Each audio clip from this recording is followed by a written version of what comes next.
Ai, esse olho amarelo. Ai, como eu sou lindo. Não entendendo nada, mano.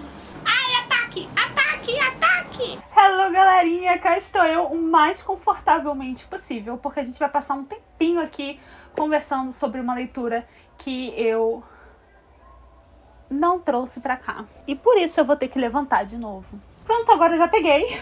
Fantasmas do Mercado das Sombras. Bem-vindos a mais um vídeo do Projeto Codex. Estamos firmes e fortes com o Projeto Codex. Tá levando um tempinho? Tá levando um tempinho, mas os vídeos estão saindo? Eles estão saindo. Esse projeto a gente tá lendo todos os livros da Cassandra Clare por ordem de publicação. Então, galera, fica aqui o aviso. Se você achou esse vídeo aqui do nada no YouTube, nesse vídeo eu vou falar detalhadamente de tudo que acontece no livro, as minhas opiniões, minhas impressões e dos acontecimentos, porque esse projeto é isso aí, é um resumão da série inteira. Eu tô fazendo livro por livro e a gente já viu toda a trilogia dos Artifícios das Trevas, toda a série dos Instrumentos Mortais, já vimos Crônicas de Bane. E nesse livro você pega spoilers. Se você ainda não leu, né, você vai pegar spoilers de todos os Instrumentos Mortais e de todos os Artifícios das Trevas. Então, se você ainda não leu essas duas séries da Cassandra Clare, não aconselho você ficar no vídeo. Se você tá confuso em relação à ordem de leitura, tem vídeo aqui no canal falando da ordem de leitura e de todas as opções de ordem que você pode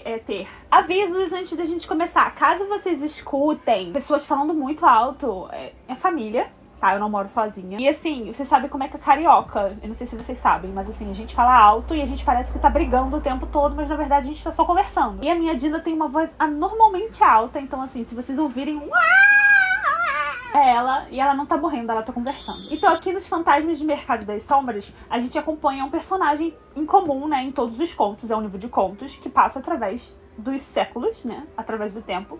E o Jem é o personagem em comum durante todo o livro. Então a gente vê ele interagindo com personagens que a gente já conhece e personagens que a gente ainda vai conhecer mais pra frente. O primeiro conto é sobre ele, né, caminhando aí no Mercado das Sombras, que é um lugar onde todos os seres do submundo acabam se juntando, né, pra fazer esse grande mercado, pra vendendo coisas contrabandeadas, coisas que não são regulamentadas pelo governo, no caso a Clave. Mas lá você encontra um pouco de tudo. E inclusive lá ele encontra o Matthew. O Matthew, ele é o filho da Charlotte com o Henry, que a gente conheceu esses dois personagens lá em As Peças Infernais. O Matthew, ele vai ser um dos personagens das últimas horas que a gente vai ler mais pra frente. Então aqui a gente tá sendo apresentado alguns dos personagens de As Últimas Horas também. O Matthew, ele é super pra cima, ele tem uma personalidade super alegre, super extrovertida. Ele adora entreter os outros, adora ser entretido. Mas já fica ali evidente que tem alguma coisa ali acontecendo com ele. O Jem tá lá pra encontrar o Ragnar Fell, que é um feiticeiro, porque ele está ajudando o Jem a encontrar alguma coisa que é muito importante pra Tessa. E no começo do conto a gente não sabe exatamente o que é. Agora fica claro que esse primeiro conto tem uma cena que é muito importante para acontecimentos futuros. Ele é decisivo para uma coisa que vai ser trabalhado no primeiro livro de As Últimas Horas, em Corrente de Ouro. Tá, aqui nesse primeiro conto. A gente fica sabendo então um pouco da vida do Matthew, dos seus amigos mais próximos. Ele é o parabatai do James. O James é o filho do Will com a Tessa. Todos eles estavam ali na Academia dos Caçadores de Sombras, que é ao contrário do que a gente viu com o Simon, né? Nessa época a academia funcionava super bem. Só que o James, o filho do Will com a Tessa, foi expulso de lá por algum acontecimento. Ele foi culpado por uma coisa que aconteceu só porque ele tem parte de sangue de demônio. Você sabe como é que é o preconceito do pessoal, né, dos Caçadores de Sombras. E como a Tessa é uma meio feiticeira, meio caçadora de sombras, os filhos dela também são. A gente fica vendo a forte inimizade que ele tem com esse outro personagem chamado Alastair. E tem uma cena aí que mostra pra gente que o Alastair, ele é bem insuportável, né? Então, assim, ele é um personagem, assim, que ele cresce na gente, mas ele é bem insuportável no começo. E a gente vê que um dos amigos do Matthew, o Thomas, parece meio que endeusar ele. E conforme a gente vai conhecendo o Matthew, a gente vê uma cena em que ele tá lembrando de alguns episódios em que o Alastair diz umas coisas horríveis sobre a mãe dele com o pai do Thomas, né? Dizendo que a Charlotte traiu o Henry, o marido, com o Gideon Lightwood. E que, na verdade, o Matthew era um bastardo do Lightwood. E que todo mundo sabe disso, menos ele. Então começa a fazer meio que um jogo psicológico ali de maldade em cima do Matthew. E como o Matthew é meio tempestuoso, sabe? Ele acaba fazendo uma besteira lá, né? Com a ajuda dos amigos, principalmente do Christopher, eles acabam explodindo uma ala da academia. E aí ele acaba saindo também, né? Sendo expulso. O que a gente encontra de interessante nesse conto também é que a gente tem um pouquinho sobre como funciona essa conexão meio estranha entre os Irmãos do Silêncio através do Jem. Como eles conversam entre si o tempo todo, como eles estão presentes na cabeça um do outro o tempo todo e têm acesso aos conhecimentos uns dos outros. Eles funcionam como se fosse uma entidade só. E a Cassandra, na verdade, admitiu em uma entrevista que ela não queria explorar muito os Irmãos do Silêncio, porque ela acha que parte dos Irmãos do Silêncio é ser um mistério, não só pros leitores, como pros próprios caçadores de sombra. E se ela começar a explorar muito isso, vai perder a graça por trás dos Irmãos do Silêncio. Então ela meio que deu um gostinho pra gente com esses contos, mas ela também não entregou tudo. Então a gente tem essa cena deles dois, né, conversando, o Matthew todo pra cima, se interagindo com todo mundo. Era a primeira vez dele no mercado, ele tava super curioso. E um momento em que o Zachariah, que na verdade é o Jem, né, acaba indo encontrar o Ragnar, que é o motivo pelo qual ele estava no Mercado das Sombras, o Matthew acaba se interessando por alguma coisa numa barraca e acaba comprando um frasco. O Jem percebe que ele tá fazendo alguma coisa, mas ele acaba resolvendo não se envolver. E ele fica ali, intenso, na conversa com o Ragnar, tentando descobrir as informações que ele precisa pra Tessa. E a gente acaba descobrindo nessa conversa que o que quer que o Jem esteja procurando pra Tessa é muito perigoso, é praticamente fatal, e que por enquanto tá muito difícil de conseguir qualquer informação. Ao longo do conto a gente vai sabendo um pouco mais também da vida do Matthew, como é que é a vida dele com a família, a relação que ele tem com o irmão mais velho, Charles, que fica bem evidente que ele é bem, assim, pomposo, pretencioso, chato do caramba. Ele é tipo o Percy, sabe? Dos Weasley. Eu imagino Charles bem o Percy, de Harry Potter, sabe? Rola uma cena dele indo visitar, né, lá na casa dos Herondale, o James e a irmã dele, a Lucy, e fica muito evidente o carinho que ele tem pela Lucy, o carinho, o amor que ele tem pelo James, que é o parabatai dele. Ela acaba mostrando pra ele também a carta que ela tá escrevendo pra Cordelia Carstairs, que é a melhor amiga dela e que vai se tornar sua parabatai um dia, já que elas ainda são muito novas pra se tornarem parabatai. E a Cordelia é uma das personagens principais, é a personagem principal de Corrente de Ouro. Então vocês estão vendo, né? É a introdução de todos os personagens da próxima série que a gente vai ler, pelo menos os principais. Mostra também a sala do clube deles, né? Que no momento que o Matthew acaba indo pra lá, junto com o James, eles têm uma sala dentro de um bar que é só deles ali. E lá eles encontram o Christopher e o Thomas, que são os dois que a gente tinha escutado falar na parte que o Matthew tava contando do que aconteceu lá na academia. A gente conhece eles ali nesse momento, vê a interação deles, a amizade entre eles, o que todo mundo sente, a inimizade que todo mundo sente em relação ao Alastair, porque, né, ele também maltratava muito James. A gente vê que por causa disso, aquela informação, aquela coisa que desdenhavam, né, dizendo que o Matthew não era filho da Charlotte com o Henry, ele acabou nunca contando isso pra ninguém. Ele não queria conversar e dar moral em cima do que o Alastair disse, sabe? Como se ele estivesse acreditando. Então o Matthew guarda tudo muito pra si, sabe? Só que ele fica com isso na cabeça, isso acaba corroendo ele, por isso que no dia seguinte ele acaba misturando na comida ali que ele oferece pra Charlotte, pra mãe dele, né? Uma poção, alguma coisa que ele tirou dentro de um frasco, que a gente supõe que é o frasco que ele comprou no Mercado das Sombras. Só que o que acontece é que ela acaba tendo um colapso na frente dele, na frente de todo mundo no café da manhã, e fica todo mundo desesperado, porque ela parece que tá morrendo ali. E o Matthew fica mais desesperado ainda, porque a intenção dele era obter uma verdade sobre o que estavam falando. Não matar a mãe dele, sabe? Quando ele vê a reação e ele sabe que isso foi causado pelo que quer que estivesse dentro do frasco, ele começa a se culpar muito. E nisso ficam desesperados, procurando os Irmãos do Silêncio pra poder salvar a vida dela.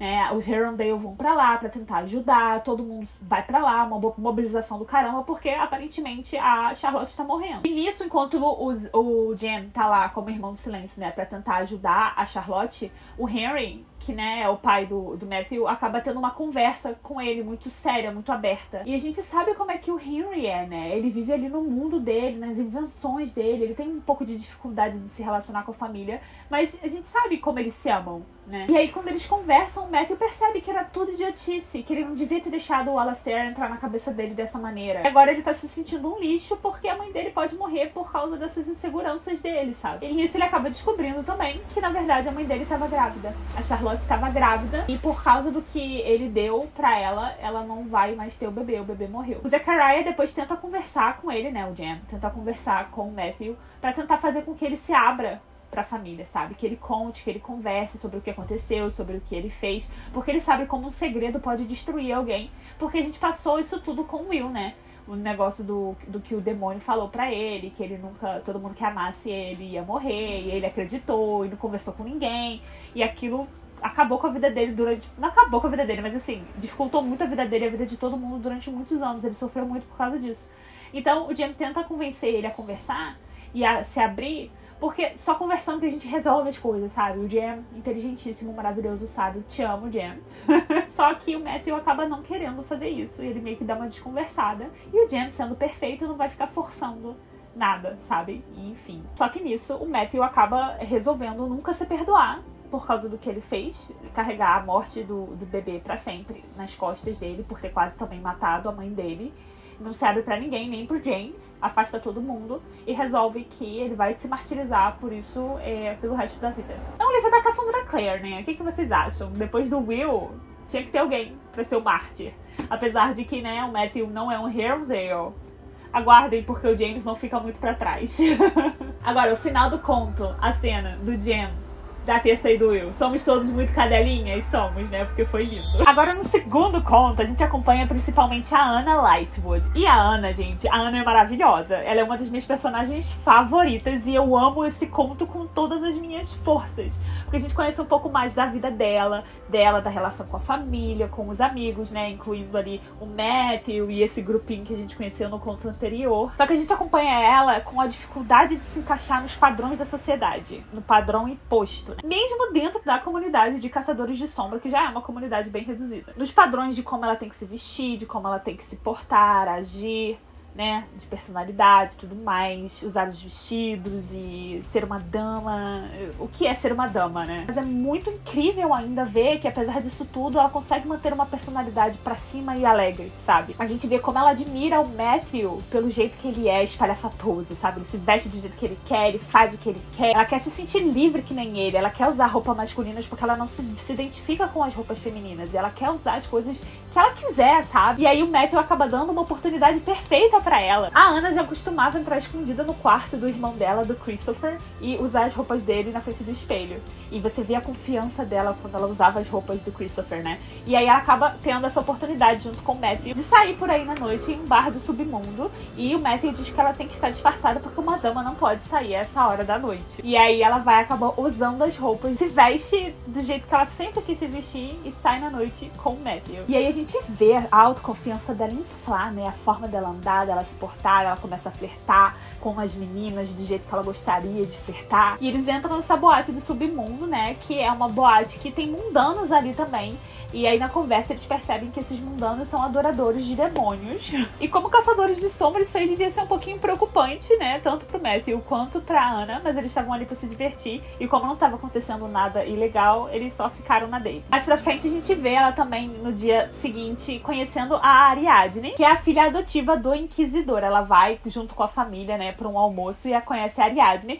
E na hora, elas duas começam a trocar flertes. A Anna fica muito chocada porque isso nunca aconteceu tão abertamente assim com ela. Então ela fica toda sem jeito e é muito engraçado ver esse lado da Anna, porque quando a gente vê ela em Corrente de Ouro, ela já tá muito mais confiante. E elas duas acabam combinando de treinar juntas e de sair juntas. E aí a Anna já tá encantada, mas ela resolve levar a Ariadne pra esse lugar, nessa boate do submundo, que ela foi com o Matthew na noite passada. Só que chegando lá, ela não consegue a entrada da maneira como ela conseguiu com o Matthew, porque tá rolando alguma coisa lá dentro que ela não sabe o que é, então ela acaba tentando entrar escondida com a Ariadne. E quando elas chegam lá, tá rolando uma invocação de um demônio com os mundanos lá, né? E a feiticeira tá lá tentando invocar um demônio que tá comendo os mundanos adoradores ali. E quando elas veem isso acontecendo, elas partem pra cima pra tentar salvar os mundanos e começa, né, as duas a lutarem por lá. Claro que o Jem acaba também aparecendo no meio desse conto, porque ele aparentemente estava seguindo essa feiticeira que estava ali fazendo a invocação do demônio, que inclusive a Anna já tinha conhecido na noite anterior com o Matthew. E aparentemente essa feiticeira tem informações sobre o pai verdadeiro da Tessa, porque, né, a Tessa é metade caçadora de sombra, metade é feiticeira, então o pai dela ela é um demônio e ele tá procurando informações sobre isso. Era isso que ele queria encontrar com o Ragnarfell. Porque a Tessa tá muito preocupada com o James e com a Lucy. Porque, né, se ela tem poderes e tem questões por ser meio feiticeira, eles, por serem filhos dela também, e ela quer proteger eles da melhor maneira possível. E aparentemente o pai da Tessa não é qualquer demônio. Ele é um demônio maior. Ele é dois grandes demônios do inferno. Nisso, a Anna acaba se machucando ali no meio da batalha, tentando defender a Ariadne. E ela acaba indo pra casa da Ariadne pra poder se cuidar. E aí, finalmente, elas ficam juntas e é muito fofo, é muito legal ver a Anna feliz desse jeito, porque assim, é um conto, ele é muito rapidinho, mas a gente já se apega a ela, assim, logo de cara. Mas é claro que a alegria dura pouco, né, porque a gente precisa ter o suco ali pra poder continuar com essa história em As Últimas Horas com Corrente de Ouro. E no dia seguinte, quando ela volta lá, ela descobre que, na verdade, a Ariadne está prometida para o irmão do Matthew, o Charles, o pomposo chato do caramba. E a Ariadne parece estar super ok com isso, porque como filha adotiva ela fica ali tentando muito agradar os pais, sabe? E se encaixar nos padrões que eles acham que ela precisa se encaixar. E ela meio que faz uma proposta pra Anna pra elas ficarem juntas ali durante um ano, já que o Charles vai de intercâmbio pra outro país, né? Que é o ano de intercâmbio dele, que os Caçadores de Sombras sempre fazem. E aí elas duas ficaram juntas. Só que quando ele voltasse, elas duas se separariam, ela se casaria com o Charles. Só que a Anna não quer, porque ela não vai fazer isso. Ela não vai ficar esse tempo todo com ela, sabendo que vai ser trocada mais pra frente. Ela não quer viver essa mentira. A Anna volta pra casa de coração partido. E a gente pensa, tipo, nossa, o conto não pode terminar nessa nota triste, né? E na verdade ela não termina, porque mesmo a Anna escondendo esse tempo todo, aparentemente a família já sabia que ela não se sentia confortável com vestidos. A Anna, inclusive, é filha da Cecile com o Gabriel Lightwood, tá? Mas ao contrário do que a Anna achou, a família não foi contra ela ser quem ela é, a deixá-la fazer as coisas que ela quer fazer. Pelo contrário, a Cecile vai e entrega pra ela um terno feito sob medida, e todos garantem pra ela que amam ela do jeito que ela é e que ela não precisa esconder nada de ninguém. E dá muito pra ver o amor da Anna pelo irmão dela, né, pelo Christopher e pelo resto da família, e o amor que eles têm uns pelos outros. E eu sempre termino esse conto em lágrimas, eu fico muito emocionada lendo. No próximo conto, Aprendendo sobre Perdas, a gente tem também algumas informações muito importantes sobre os próximos livros. Aqui a gente acompanha o Jem e a Emilia. Ela é uma irmã de ferro e ela tá ali prestes a fazer a iniciação, então essa é a última missão dela antes de começar a iniciar oficialmente como uma irmã de ferro. E nós a vimos, a Emilia, pela primeira vez lá em Os Artifícios das Trevas. Ela aparece naquela reunião que o Julian faz quando ele vai fazer a vigília de Lívia, que eles vão contra a tropa. Naquela reunião aparece uma irmã de ferro.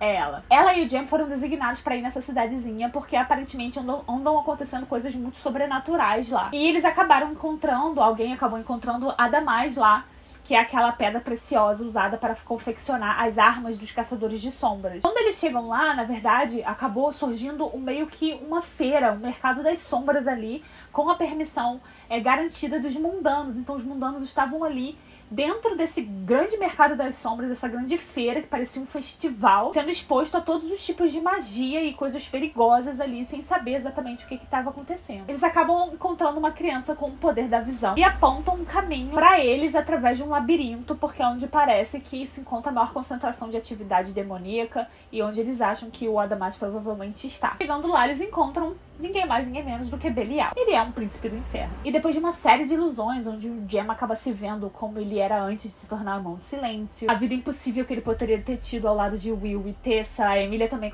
começa a ver várias coisas sobre a vida dela e, tipo, os segredos deles expostos um pro outro ver. Eles acabam conseguindo enfrentar ali Belial, mas eles acabam conseguindo ali o Adamas de volta. O Belial acaba oferecendo pra Jem uma troca, já que ele tá em dívida com o Jem. Ou ele transformaria o Jem de volta em um caçador de sombras, mesmo agora ele sendo um irmão do silêncio, dando até uma cura pro Yin Fen no sangue dele. Ou então ele daria informações sobre um Herondale perdido. Não aquele que ele conhece, mas uma linhagem dos Herondale perdida que está em muito perigo. E como os Casters, eles têm dívidas, de acordo com Jem, os Casters devem muito aos Herondale, ele acaba ficando com a informação sobre o Herondale perdido. E ele fica sabendo sobre a história dessa família perdida dos Herondale, que está sendo perseguida. Eles têm um poder misterioso muito forte, diferente de tudo que qualquer um conheceu. E eles estão sendo caçados. Nisso, o James se lembra de um ilusionista que ele vê assim que ele chega no mercado ali. E ele corre até lá. Porque é assim que ele chegou, ele olhou pra esse ilusionista e ele lembrou do Will. Os Herondale todos se parecem, né? Ele viu esse ilusionista com uma mulher fada e um neném. Só que nesse meio tempo, quando o James sai correndo, a Emilia fica sozinha com o Belial.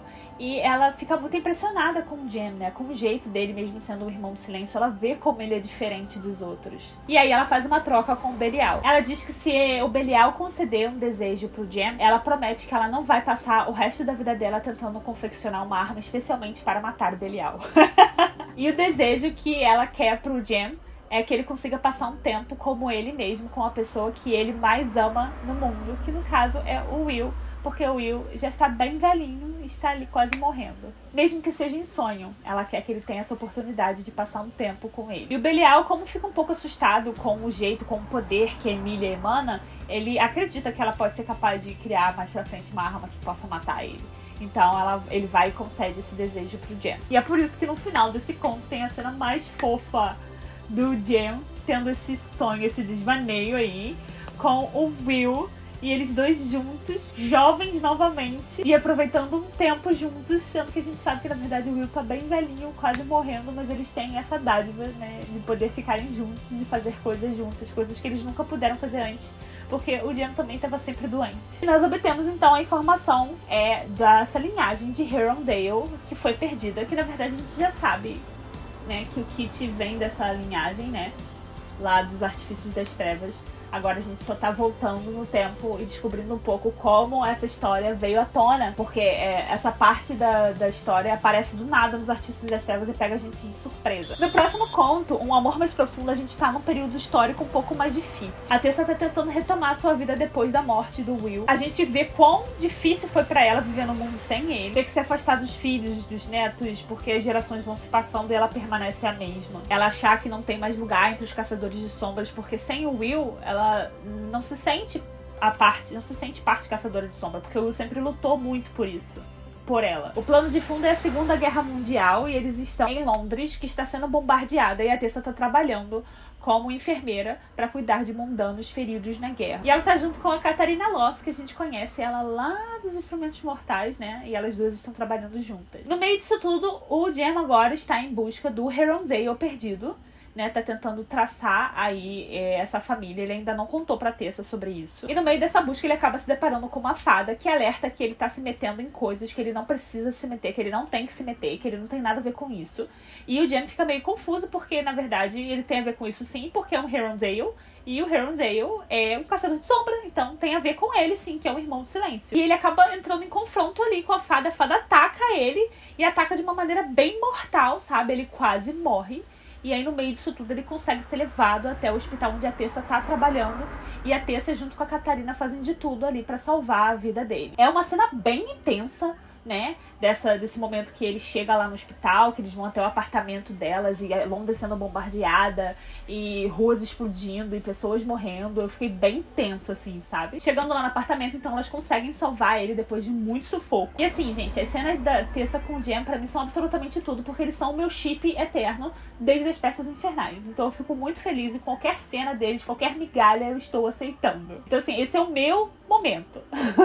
E mesmo como irmão do silêncio, o Jem não consegue abafar os sentimentos dele pela Tessa, então eles têm um momento super bonito ali, super fofo ali, e ele acaba revelando pra ela a história finalmente do Herondale perdido, e a Catarina, que tá por perto, acaba entrando aí na história, e ela conta pra ele que ela já sabia disso, porque na verdade foi ela, né, que salvou o Herondale, o primeiro Herondale dessa linhagem. E aí ela remete à história que a gente já ouviu antes lá na Academia dos Caçadores de Sombras. A história do Tobias Herondale, que ele é conhecido como um covarde, porque ele fugiu do confronto com demônios e tentou fugir com a sua mulher grávida. Só que aí foi uma tragédia, porque na verdade mataram ele, mataram a mulher e o neném, que estava na barriga dela. Só que na verdade não mataram o neném. A Catarina estava lá, fez o parto, fez um feitiço para parecer que ela ainda estava grávida e levou a criança Herondale para os Estados Unidos, onde foi criada. E aí foi tendo seus filhos e as gerações foram passando. E o Roland, que é aquele que o Jem encontrou na feira, ele era um desses herdeiros, né? E ele acabou se casando com uma fada e teve um neném. E então a gente tem mais algumas cenas fofas pra acabar ali o conto entre a Tessa e o Jem, torcendo para um futuro onde eles possam ficar juntos, que a gente sabe que vai existir. Já no próximo conto, a gente acaba acompanhando um pouquinho da época do Círculo, que era uma coisa que a gente queria muito, um livro só do Círculo.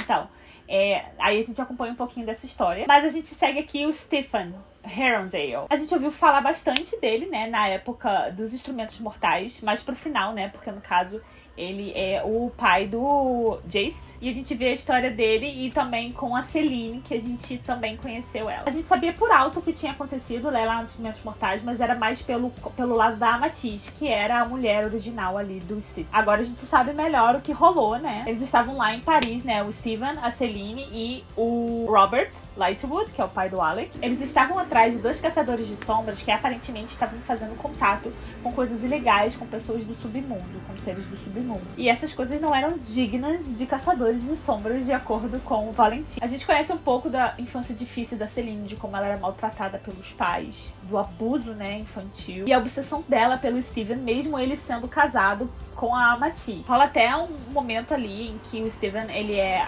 enfeitiçado, né, a ficar meio que apaixonado por ela. Ela fica super dividida ali, porque ela sabe que não é real, mas ao mesmo tempo ela quer tanto aquilo. A gente continua acompanhando a busca do Jem pelo Herondale perdido. E nessa viagem, na verdade, ele encontra ela. Essa descendente Herondale atual está casada com o Jack Crow. E juntando os pontos com o que a gente sabe, né, lá dos Artifícios das Trevas, nesse conto, o Jack Crow e a Herondale perdida são os pais do Kit. A gente conhece eles dois no momento que eles estavam fugindo e que tiveram que se separar, né, lá por causa dessa fuga, e prometeram que eles iriam se encontrar em Los Angeles, que é onde acontece os Artifícios das Trevas, que é onde o Kit cresce e a gente acompanha todo o resto da história, né. A mãe dele, né, a Herondale perdida, sabe da herança da sua genética. O James se aproxima e se oferece pra cuidar dela, mas ela nega. Ela diz que não quer nada a ver com os Caçadores de Sombra, que ela sabe se virar sozinha, que ela tá sabendo o que tá acontecendo mais do que todo mundo pensa, só que ela não quer estar envolvida com nada disso, ela só quer viver a vida dela. Ela tem horror a esse mundo, ela tem horror aos Caçadores de Sombras. Isso, o caminho dela acaba se cruzando com o caminho da Celine, e ela até dá um conselho pra Celine nesse momento, dizendo pra ela ficar afastada do Valentim, que ele não é coisa boa, que ele tá errado, e que ela vai se ferrar se ela permanecer com o Valentim. Ela devia ter escutado, né? Mas infelizmente a Celine não escutou. A Celine até chega a ficar em dúvida no momento. Tem uma cena aí que ela é descoberta vendo as tramóias do Valentim, né?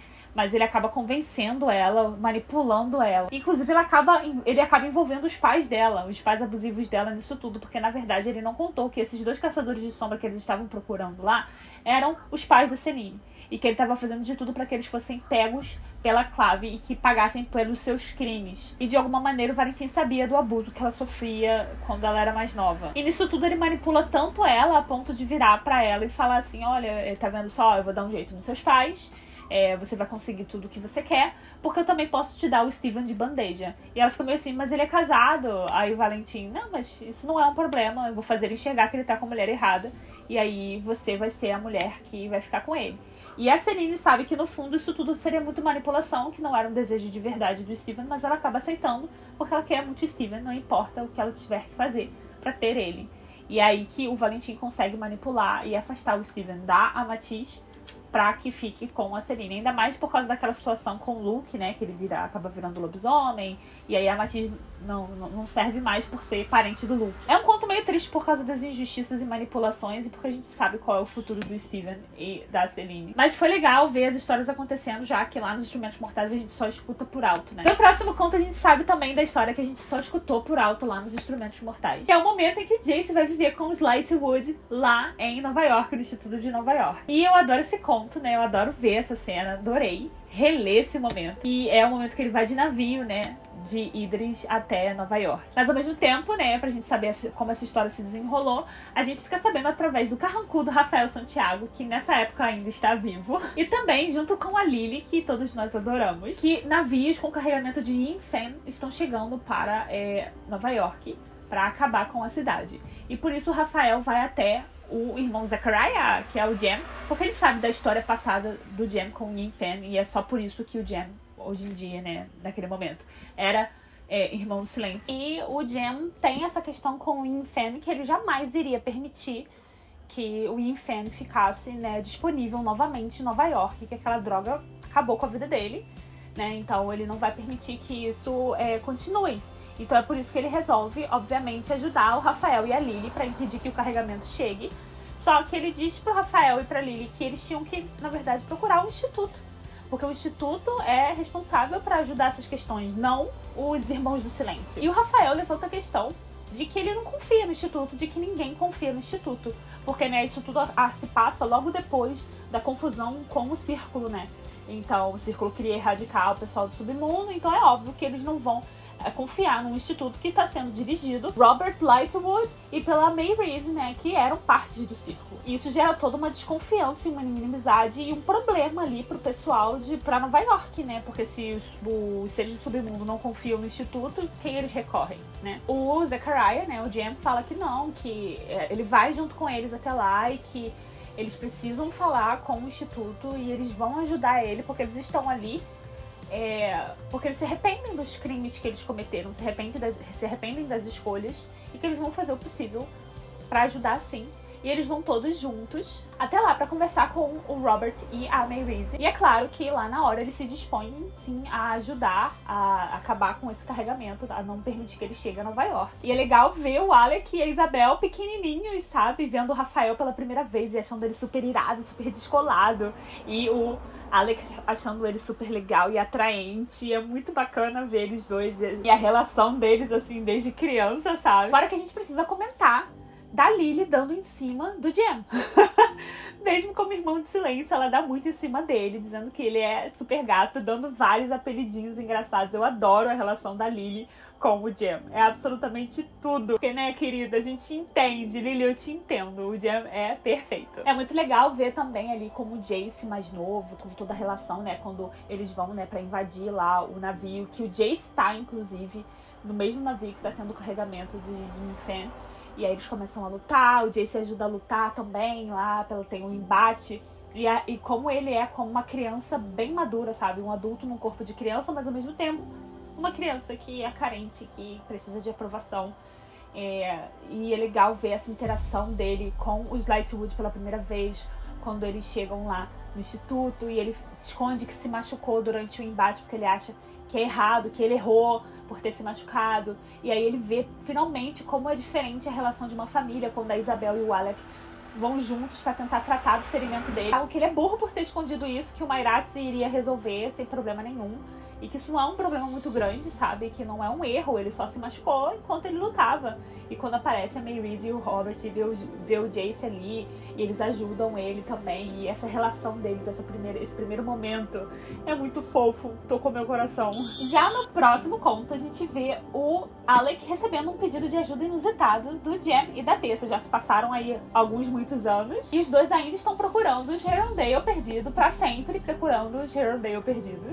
E eles ficam sabendo de uma feiticeira que está dentro desse mercado das sombras lá em Buenos Aires, e eles sabem que eles podem encontrar informações importantes lá dentro, mas eles não estão sendo permitidos dentro do mercado das sombras. Alguma coisa aconteceu que o mercado das sombras de Buenos Aires está cercado, e a única pessoa que eles permitem, o único caçador de sombras que eles permitem dentro do mercado das sombras é o Alec, por ele ser o responsável pela aliança, por ser casado com o Magnus, e casado não, né, noivo, ainda nessa época, noivo do Magnus. E a gente acaba seguindo também um pouco da rotina do Alec com o Magnus e com o filho muito fofo, o Max, né, que é o pequeno feiticeirinho que a gente viu quando eles encontraram o Max lá na Academia dos Caçadores de Sombra. Rola também os flashbacks dentro do conto da amizade entre os nossos protagonistas dos Instrumentos Mortais, só que aí, muitos anos depois, todos eles indo a um show da banda do Simon, e quando finalmente o Alex se entendeu com a Claire, porque eles sempre tiveram uma picuinha, né? Então é muito legal ter esses flashbacks da amizade também nesse conto. A gente vê o Alec se preparando então para ir ajudar a Tessa e o Jam, né, lá em Buenos Aires, mas aí ele acaba indo até a Lily para pedir ajuda dela também, que agora ela é responsável pelos vampiros de Nova York, já que o Rafael morreu, né? Eles vão juntos a Buenos Aires e quando eles chegam lá, o instituto tá totalmente destruído. Tá tentando se reerguer ali, mas tá bem abalado depois de toda a confusão que aconteceu, né? Com a guerra, com o Sebastian, né? Eles estão tentando se reerguer e voltar ao normal, mas tá complicado. E eles não são bem recebidos pelo responsável do instituto, principalmente por causa da Lily. Vocês sabem como é que é a relação dos caçadores de sombras com qualquer ser do submundo. Aí eles resolvem entrar lá no mercado das sombras, mesmo assim, pra ver qual é a da dificuldade. E o Alec é permitido, né? Assim que eles chegam lá, ele é reconhecido e ele entra junto com a Lily. E eles conhecem a tal rainha do mercado, né? Que é a pessoa que cercou tudo e que tá protegendo. E ela conta pra eles por que isso aconteceu, o porquê dessa confusão toda e por que só o Alec é permitido. Aparentemente, o Alec salvou a vida dela em uma das viagens que ele fez com o Magnus, que a gente vai acompanhar nos Pergaminhos Vermelhos da Magia. Ele salva ela e indica uma outra criancinha, fada, que tinha sido abandonada. Ele pede pra ela cuidar dessa menina fada. E ela é uma lobisomem, né? E aí ela acaba fazendo isso, adota essa menina e adota várias outras crianças do submundo pra cuidar delas ali dentro. E com a guerra com o Sebastian, né, muitas pessoas foram mortas e muitas crianças do submundo foram abandonadas e elas não tinham a quem recorrer. Então eles meio que fecharam as portas do Mercado das Sombras para proteger essas crianças, principalmente porque eles entraram em contato com o Instituto de Buenos Aires para pedir ajuda e eles foram completamente rechaçados de lá e não tiveram ajuda de ninguém do Instituto. Então eles resolveram fechar tudo, porque assim, se os caçadores de sombras não vão ajudar a gente vai se proteger. E aí o Alec diz pra ela que vai resolver essa situação, que vai saber o que tá acontecendo com o instituto, não vai deixar essas coisas assim, vai conseguir ajuda pra eles, até porque muitas mulheres lobisomens estão sendo assassinadas, aparentemente. Elas estão desaparecendo, né, do Mercado das Sombras e ninguém sabe o porquê. E ela pede ajuda do Alec pra tentar desvendar o que tá acontecendo, por que tá sumindo mulheres lobisomens. O Alec promete que vai fazer tudo, não vai sair de lá sem ajudar todos eles. E pede que eles liberem a passagem da Tessa e do Jem, que eles tinham alguma coisa muito importante pra saber dali. Eles estavam sendo negados e ela disse que vai permitir a entrada da Tessa e do Jem, porque se o Alec confia neles, então ela também confia. E um pouco mais de migalhas sobre o relacionamento da Tessa e do Jem, que eu recebo todas elas com muita alegria, sim, sabe? Eu amo. E, mais uma vez, toda essa relação super debochada e esse humor super seco da Lily, que eu adoro. E ela dando em cima do Jem descaradamente na frente da Tessa, e a Tessa achando incrível. O que eu amo é que a Tessa ama, ela acha incrível, ela dá risada, sabe? Autoconfiança, confiança no amor que eles têm um pelo outro, sabe? E não vê isso como uma coisa, como um sentimento de posse, é muito divertido. E o Alec no meio disso tudo, assim, sabe? O Alec não é desses, então ele fica muito sem jeito. E aí no meio dessa busca, eles acabam conhecendo uma criança, no meio dessas crianças ali do Mercado das Sombras, uma criança que é Nephilim. E o Alec fica chocado. Tipo, como tem uma criança Nephilim aqui? O nome dele é Rafael. E aparentemente ele fugiu lá do instituto, porque ele também reparou que não gostou de ficar lá, a situação estava complicada lá também. Ele acabou ficando ali no Mercado das Sombras e tinha uma lobisomem que cuidava dele, mas essa licântrope, né, essa mulher licântrope foi sequestrada. Então agora ninguém cuidava dele, ele estava completamente largado lá, porque o pessoal, os próprios seres do submundo que moram lá, também ficavam meio assim de cuidar dele por ele ser Nephilim. E ele é todo autoconfiante também, e bota medo em todo mundo, e tem uma cara de bravo, e é um negocinho desse tamanho, sabe, uma criancinha pequenininha. E ele é bravo a beça, e eu adoro. Eu acho que deve ser mal de nome, né, coisa de Rafael. E aparentemente ele tem informação, porque ele se mete ali na conversa deles e diz que sabe aonde que é a casa que elas estão sendo levadas, porque ele também tá pesquisando, ele também tá investigando por ele mesmo. O Alec acaba se apegando muito a ele, porque é uma criança, sabe? Tipo, o que você tá fazendo? E é muito fofo o sentimento paternal que, tipo, surge na hora que o Alec olha pra ele, sabe? E sem ele nem mesmo perceber, ele começa a cuidar do Rafael lá. E é legal que no meio dessa busca, né, da Tessa e do Jem e toda essa questão do Mercado das Sombras, a gente acaba descobrindo um pouco mais da história. Herondale perdido, porque a feiticeira que sabe as informações sobre ele está lá, realmente, eles conseguem conversar. Inclusive é a mesma feiticeira que vendeu aquela poção pro Matthew, né, no outro conto, que deu a poção pra ele. E ela fez isso porque ela odeia Caçadores de Sombra. E ela odeia principalmente os Herondale.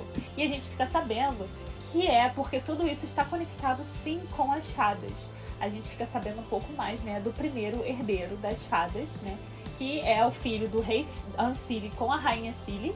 que a gente também ficou sabendo um pouco dessa história lá nos Artifícios das Trevas, né? Que nasceu uma menina. Na verdade, essa feiticeira, né? Ela foi responsável por cuidar dela, por cuidar dessa menina fada. E aí ela soube quando essa menina fada acabou conhecendo o Herondale, se apaixonando.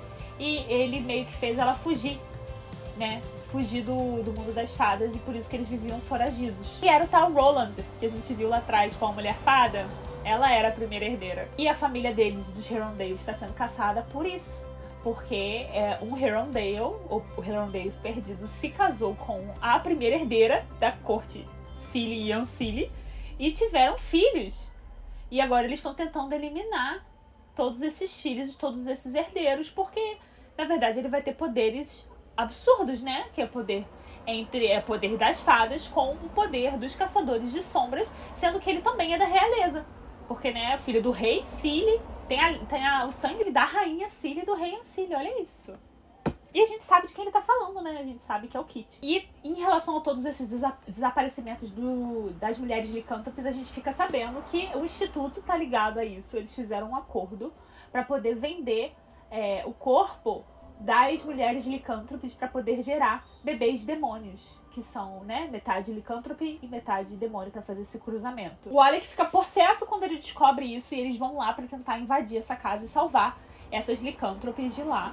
E aí acontece um confronto do caramba lá, né? A casa pega fogo e eles ficam lá fazendo de tudo, mas eles acabam salvando essas mulheres licântropes. Nisso tudo, o Alec também resolve adotar o Rafael e leva ele pra casa, sabe? Esse é um dos maiores contos do livro e ele é o mais bem trabalhado, na minha opinião. Tem várias passagens legais, vários flashbacks legais, e as coisas vão começando a fazer muito mais sentido, né, conforme a gente vai lendo coisas que a gente já sabia do passado, as informações vão se juntando, né. Foi ótimo ver ele voltando pra casa, né, o Alec voltando pra casa, e com o Rafael e a Lily, né, a tiracolo, e encontrando o Robert lá, e a conversa que ele tem com o Robert dizendo que sente muito por todas as coisas que ele fez no passado, por não estar presente por ele, por não ter apoiado ele desde o início, e o Alec tentando perdoar ele, mas, tipo, sabendo, né, as coisas que o Robert fez e que deixou de fazer. E o Robert pede pra ele pensar na possibilidade de ser um inquisidor no futuro, já que esse é um cargo que passa de família, e o Alec diz que acha que ninguém vai aceitar isso muito bem, mas o Robert diz que não, que ele merece fazer esse cargo,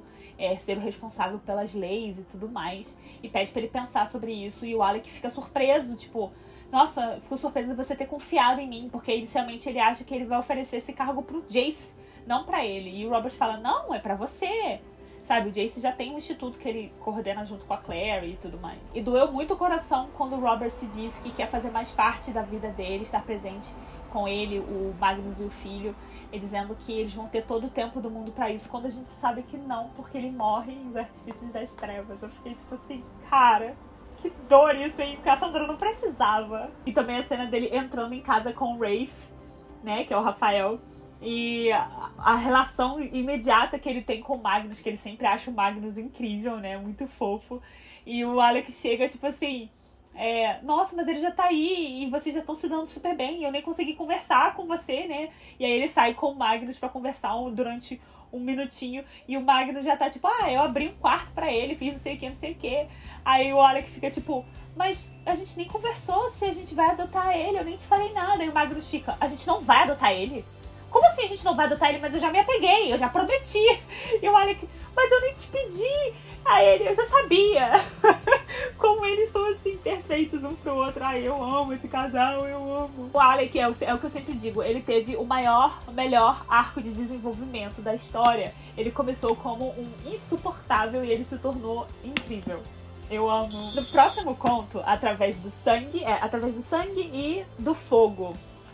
É um conto brilhante, perfeito, incrível, maravilhoso, e era tudo que eu queria pro Jem e pra Tessa. Eu repito, esse é o meu momento, esse é o meu chip. Os dois ainda estão na mesma, né, de tentar encontrar o Herondale perdido, que na verdade agora é a Rosemary. Rosemary, e na verdade ela não tá perdida, né, ela tá foragida, ela simplesmente não quis, né, aceitar a ajuda do Jem. Lembra, lá quando ela conheceu a Cecily, e naquela época o Jem deu um colar pra ela, né, dizendo que se ela precisasse da ajuda dele, que ela chamasse ele, usando aquele colar, que ele iria até onde ela estivesse pra ajudar.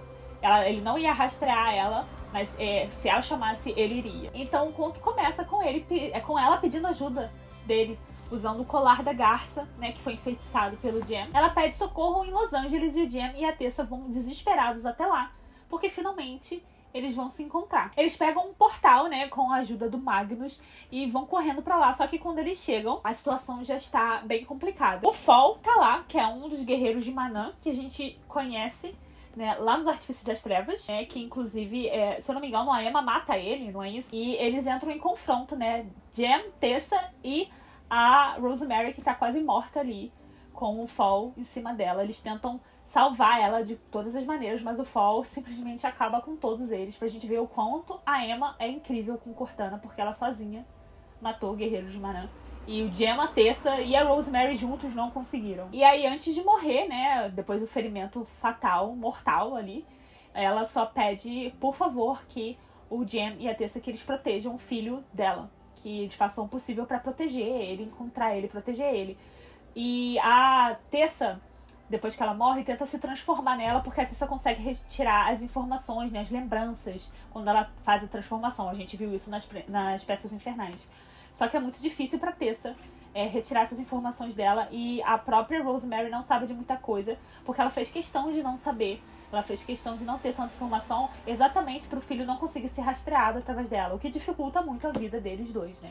Só que nisso tudo da transformação, ela consegue retirar algumas informações sobre onde a Rosemary poderia encontrar o marido dela, né, que era o Jack Crow, caso ela precisasse. Tem um lugar que eles iriam. E aí é pra lá que eles vão pra tentar descobrir a informação, né, através desse Jack Crow, contar o que aconteceu com a Rosemary e tentar proteger o filho deles. Só que quando ela chega nesse lugar, transformada na Rosemary, existem espiões, né, fada lá. Então o Fall logo aparece. E a Tessa é atacada, porque ele acha que a Tessa é a Rosemary, que tá transformada nela. E a Tessa é atacada ainda com o corpo da Rosemary. E aí ela tem um surto lá, na verdade, ela não consegue se transformar em Tessa de novo. E não consegue ficar totalmente como Rosemary. Então ela fica sempre, a transformação fica no meio, sabe? E ela tá ali quase à beira da morte. Ela é levada às pressas pelo Jem pra poder tentarem salvar a vida dela. Ele chama a ajuda dos Irmãos do Silêncio, porque ele não consegue mais fazer as coisas que ele fazia quando ele era, de fato, um Irmão do Silêncio. E essa parte toda é muito tocante, porque entre esse delírio e a Tessa, que fica entre a transformação, né, uma transformação pro seu corpo e pro corpo da Rosemary, a gente fica sabendo um pouco dos desvaneios dela, né, das ilusões que ela tá tendo e dos medos dela, por que ela tá nesse estado. E a gente vê que é porque ela tá com medo de tudo que ela vai ter que passar novamente. Porque, assim, ela já viveu a vida dela toda com o Will. E foi incrível, né? Mas, assim, foi muito difícil quando ele se foi. E a única coisa que segurou ela no mundo foi o fato de que o Jem ainda estava nele como Irmão do Silêncio. E que por mais difícil que fosse, pelo fato de que ele não era totalmente o Jem dela, e quanto mais tempo passasse, menos do Jem dela ele seria, ele ainda estava vivo, uma parte dele ainda estava viva. Só que agora, com o Jem voltando a ser quem ele era, depois de tudo que aconteceu, né, lá no final dos Instrumentos Mortais, ele vai morrer. Ele tá envelhecendo. E a cada dia ele envelhece um pouco mais. E ela vai viver a vida toda com ele. E quando ele se for, ela não vai ter mais ninguém. Então, assim, ela tá carregando o peso da imortalidade. E pra ela é muito difícil. Então ela fica nessa meia transformação, porque é mais fácil do que encarar a realidade, sabe? Só que aí, no momento, o Jem fica ali o tempo todo chamando ela de volta, desesperado, querendo que ela volte. E pensando também como seria insuportável o mundo sem ela, sabe? Como ele conseguiria viver. E a única coisa que consola ele é que agora ele é mortal e ele iria morrer se a Tessa não vivesse. Se a Tessa acabasse morrendo ali, em um momento eles iriam se encontrar. Porque ele vai morrer também, né? Então, assim, essa dor compartilhada da perda dos dois, assim, é drama com a Cassandra Clare. E aí ela percebe que, antes de despertar, que não adianta, né? Ela não pode controlar isso. A única coisa que ela pode fazer é aproveitar o máximo possível o tempo que ela tem com ele e a vida que ela vai ter com ele, já que ela teve essa vida com o Will, tava na hora dela ter essa vida com o Jem também. A gente tem os traços também das lembranças da Rosemary e da vida dela, né, com o Jack, como ela viveu ali escondida com os pais caçadores de sombra e ela fugia de casa, e aí ela acabou conhecendo o Jack e ele acabou apresentando o mundo das sombras pra ela. E aí, quando um dia os pais descobriram que ela estava saindo, eles iam tirá-la dali, só que eles foram atacados. e morreram, e ela ficou sozinha, e ela correu pra contar pro Jack quem era ela, e ela pensou que fosse ficar sozinha no mundo, só que ele acabou ficando com ela, né? E é muito bonita a história dos dois também. E aí, depois disso, quando a Tessa acorda e ela consegue se recuperar, eles depois acabam descobrindo que o Jack Crow mudou o nome e virou agora o Rook. E o Rook tinha uma barraquinha, né, no Mercado das Sombras. E eles vão, então, tentando rastrear o filho da Rosemary. E aí que eles chegam em um momento na casa, né, do Rook com o Kit. E eles chegam lá no momento em que o Rook acabou de morrer por causa dos demônios. A Emma tá lá lutando com os outros demônios e o Kit tá jogado no chão. Que é a cena que a gente vê lá nos Artifícios das Trevas, né? Que do nada aparece o Jamie e a Tessa. Então agora a gente vê o caminho que eles percorreram até chegar lá. E aí que eles finalmente contam pro Kit que ele é um caçador de sombras. Então eu amo esse conto porque ele se conecta com o que aconteceu lá nos Artifícios das Trevas. E a gente tem mais detalhes, tudo o que aconteceu. Fora a cereja no final, né, do conto, né, que também... A cereja no topo do bolo no final do conto. Acho que fez melhor, né? Quando a Tessa conta pro Jamie que ela tá grávida. Então toda aquela questão da transformação também era isso. Porque eu acho que ela meio que desconfiou que ela tava grávida. E foi isso aí que é o gatilho do medo de viver toda essa vida com o Jam, ter filhos, que nem ela teve com o Will, e depois ver todo mundo morrer, né? Só que ela tá grávida e o Jam fica assim, exultante, porque ele sempre quis ter um filho, mas ele disse algumas vezes que ele jamais iria exigir isso da Tessa, porque exatamente por isso, porque ela já viveu toda a vida dela com o Will, teve os filhos e sofreu muito por causa disso, e ele não queria que ela passasse por isso tudo de novo. Mas aparentemente ela tá grávida e eles vão ter um filho, e no caso uma filha, e eles merecem toda a felicidade do mundo, e é isso. Porque no final, infelizmente, todos vão morrer, menos a Tessa. Cassandra Clare, você me paga. E nesse próximo conto, que eu também amei com todo o meu coração, eu amo esse conto, porque a gente segue o Ty. E o Ty é o meu personagem principal, é o meu personagem favorito dos Artifícios das Trevas. E a gente vê ele lá na Scholomance junto com o fantasma da Liv, né? Que ele trouxe de volta no final dos Artifícios das Trevas. Antes um pouco do final, né? A gente vê um pouco de como tá a vida dele na Scholomance e por que ele foi pra Scholomance, afinal, né? Ele pensou que essa seria, na verdade, uma boa punição, porque ele sabe que o que ele fez com a Liv não é certo.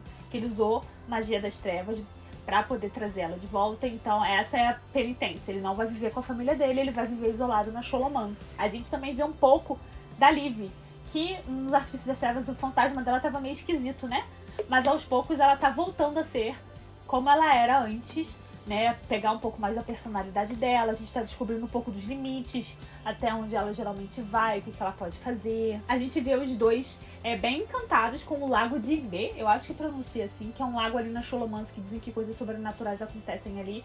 Eles começam a meio que pesquisar coisas relacionadas ao lago também. E provavelmente ele vai ter um papel importante numa série futura, porque a Cassandra não dá ponto sem nó. Também eles tentam fazer com que a Liv vá espiar o que tá acontecendo em Idris, porque Idris no final dos Artifícios das Trevas se fechou, né? E a tropa tá lá dentro, e todo mundo que apoia a tropa, e não tem contato com o exterior, aparentemente. A Liv não consegue entrar em Idris, mas ela consegue se aproximar o suficiente para ouvir uma conversa entre o Manuel e a Zara, e que eles estão falando que eles conseguem espiar, né, o mundo de fora, conseguem espiar o que tá acontecendo, viram o casamento do Magnus com o Alec e tudo mais, e que eles estão passando algumas dificuldades lá por falta de alimento, né, porque eles estão fechados, então os alimentos são bem, são os mesmos, né, eles comem as mesmas coisas, só o que é produzido dentro de Idris. E também que eles estão planejando um ataque no futuro. A gente acaba vendo também um pouco do Ty, como ele tá conseguindo se virar, né? Ele montou um sistema, um padrãozinho de coisas que ele precisa fazer todos os dias. Ele tá conseguindo se virar até muito bem, longe da família, longe de casa. Ele não tem muitos amigos lá, mas ele acaba meio que ao longo do conto fazendo um amigo na Scholomance. E ele acaba encontrando, ele e a Liv, né, na verdade, encontram um lince, que meio que acaba virando um animal de estimação deles, que é muito fofo. E eu imagino que ele vai aparecer na próxima trilogia com eles também, já que os personagens principais dessa trilogia que vai sair, né, são a Liv, o Kit e o Ty. Nisso tudo, a Liv resolve, junto com o Ty, que ela deve ir até o Magnus Ben pra poder contar pra ele as coisas que ela ouviu em Idris pra saber que eles conseguem espiar o que tá acontecendo do lado de fora. E aí ela vai como um fantasma, né, consegue ir à procura do Magnus. Ela primeiro acha que fica sabendo que ele tá lá em Los Angeles, então ela vai pra casa, volta pra casa como um fantasma. E é meio triste ver ela tentando ali interagir com os outros, e ao mesmo tempo ela, ao longe assim, longe do Tai, ela começa a ter poderes meio perversos, ela faz coisas explodirem, né, quando ela fica com raiva, tentando chamar atenção, né, e depois que ela dá uma passada em casa, ela acaba indo até a casa da Tessa e do Jem, porque ela escuta dos irmãos que a Tessa está tendo um filho, está para ter o filho, e Magnus foi lá ajudar, né, e aí ela vai até eles, e quando ela chega lá, ela encontra o Kit, porque o Kit tá morando com a Tessa e com o Jem, e o Kit consegue ver ela, porque ele é um Herondale e ele vê fantasmas, né, provavelmente Jace também conseguiria ver ela, mas ela não encontrou o Jace. Então ela foi e encontra o Kit, e eles conversam um pouquinho, ele meio que tenta perguntar sobre o Tai, porque assim, eles são o meu chip, né, Tai e Kit. E os dois, assim, teimosos, não se entendem, não conversam, ai meu Deus, vocês gostam um do outro, vocês não perceberam ainda. E a Liv também fica ali, meio que, ai que bobões, só conversem, sabe, vocês se gostam.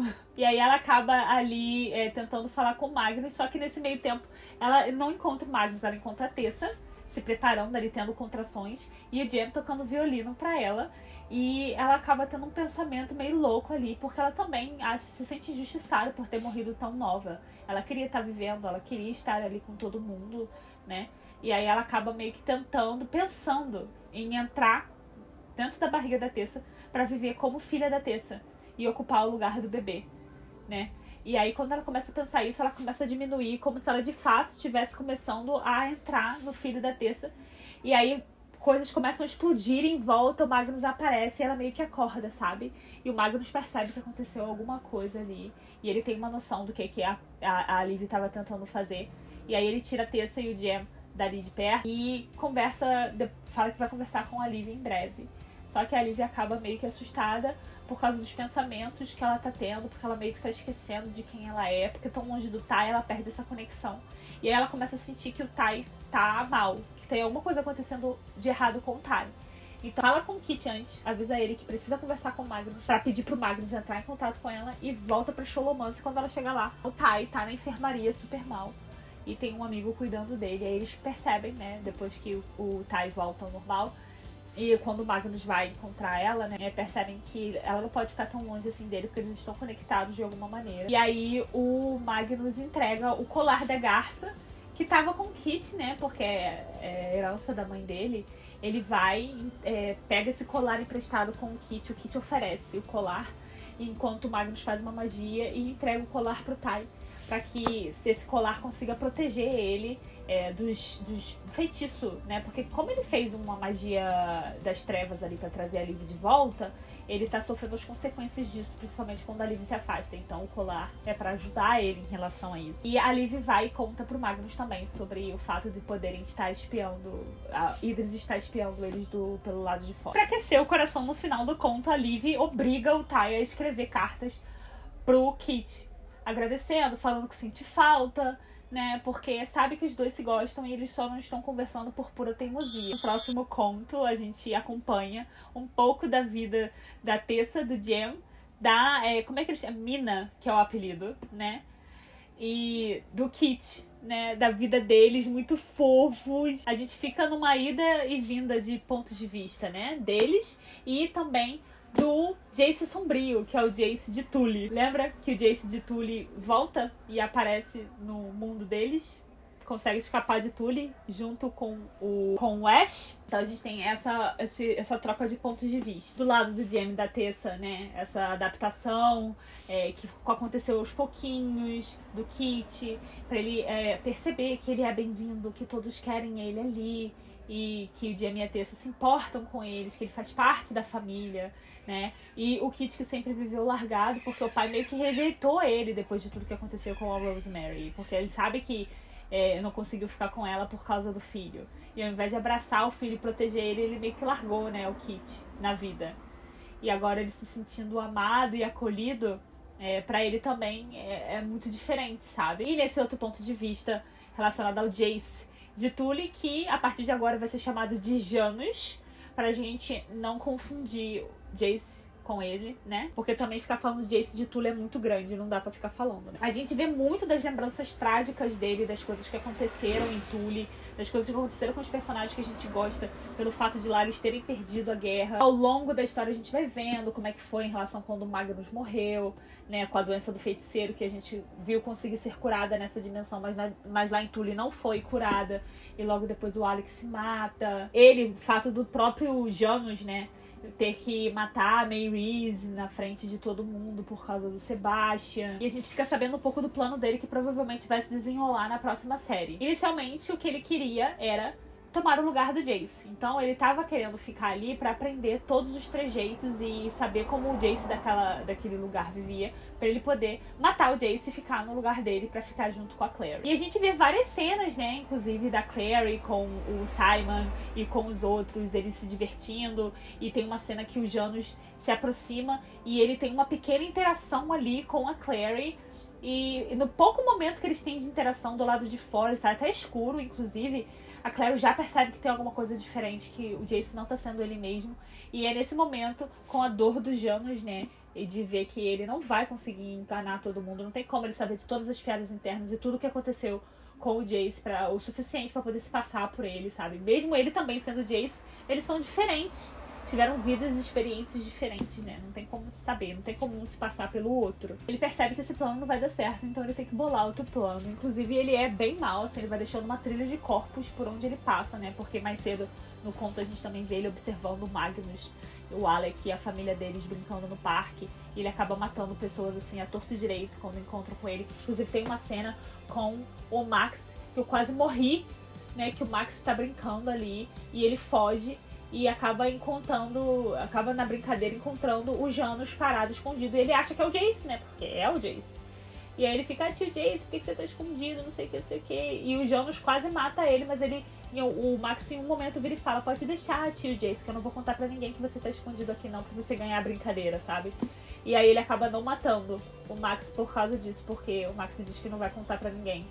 Entendeu? Eu fiquei assim, meu Deus, eu fiquei com o coração na mão, real. Porque simplesmente eu não duvido em absolutamente nada da Cassandra Clare. Depois de ela ter matado a Liv, sabe? Eu acho que ela pode matar qualquer um. Eu falei, nossa, mais um Max que vai morrer, é isso mesmo? Ela tem uma cena com a Lily, que é a vampira, né? Responsável pelos vampiros de Nova York. Com o Janus, que ela percebe na hora que aquele não é o Jace. E ela sabe o que rolou em Tully, porque o Alec contou pra ela. E aí o primeiro pensamento dela é correr e contar pro Alec que o Janus tá ali. Só que ele se aproveita do fato de que o Rafael começa a falar do Rafael e vê o interesse dela no Rafael, porque o Rafael de Tully tá vivo, né? Então a Lily fica desesperada porque ela quer o Rafael de volta. E se o Rafael de lá tá vivo, ela quer que traga ele pra cá. E o Janus promete que vai trazer se ela não contar nada pra ninguém, se ela se comportar, não contar de que ele está ali. Ele vai trazer o Rafael. Só que é mentira que ele não consegue nem voltar pra Tully, muito menos trazer alguém de lá, né? Mas ele usa isso como uma moeda de troca. E a Lily, desesperada pra ter o Rafael de volta, acaba não contando nada pra ninguém. E o Janus acaba voltando lá pra corte Cili, né? Pra conversar com a rainha Cili. E ela meio que fala pra ele, né? Que realmente ele não iria conseguir seguir esse plano, mas que ela queria que ele ficasse por perto pra cuidar do Ash, né? Porque ela não quer o Ash envolvido nas cortes, porque a corte já tirou um dos filhos dela, né, que foi o primeiro herdeiro. Então ela não quer que o Ash se envolva com ninguém, já que, né, o Ash é filho dela com o Sebastian. E aí o Janus acaba voltando até o Ash, e a relação deles é muito esquisita, né? Enfim, ele acaba voltando, dizendo que vai ter um novo plano que vai levar a Clary pra morar com eles. O que ele vai fazer, ainda não sabemos. E a gente termina o conto com o Jem aceitando cuidar do Kit, treinar o Kit, na verdade, pra ele se tornar um caçador de sombra e conseguir se proteger melhor das coisas que tem por vir, porque ele sabe que ele vai ser pra sempre um alvo, principalmente quando o pessoal da rede das fadas, né, descobrirem que ele é herdeiro do primeiro herdeiro. E isso vai ser um problema muito grande. E ele é, né, o herdeiro das fadas e caçador de sombras. Então, assim, vai ser um problema. Enfim, é isso. Esses são os contos aqui do livro dos Fantasmas do Mercado das Sombras. No final, aqui, tem até umas imagens muito lindas e incríveis de algumas das cenas que a gente vê no livro. E eu sou apaixonada. Pra mim, esse é o melhor livro de contos de todos os livros de contos que já saíram da Cassandra Clare. Primeiro é esse e depois, pra mim, é a Academia dos Caçadores de Sombras. Eu amo muito esses 2 livros de contos. Eu quero saber o que vocês acharam, vocês gostaram? Teve alguma coisa que surpreendeu muito vocês aí nesses contos? O que vocês mais gostaram de saber? De informação que a gente recebeu aí. Muito obrigada pela companhia de vocês. Os vídeos do Codex vão continuar saindo, mas é aquilo. Eu não tô mais seguindo aquele cronograma que já ficou pra trás tem muito tempo. Mas eu vou continuar postando. Sempre que eu terminar um livro, eu venho aqui pra fazer o resuminho. Sempre que eu tiver o momento ali pra conseguir reler o livro, pra poder fazer o roteiro e vir aqui, eu virei. Em uma hora dessas a gente consegue terminar tudo certinho aí das releituras, ok? Todos animados pra Cassandra Clare na Bienal? Sim! Muito obrigada pela companhia de vocês. Eu vejo vocês em um próximo vídeo. Beijos e até a próxima!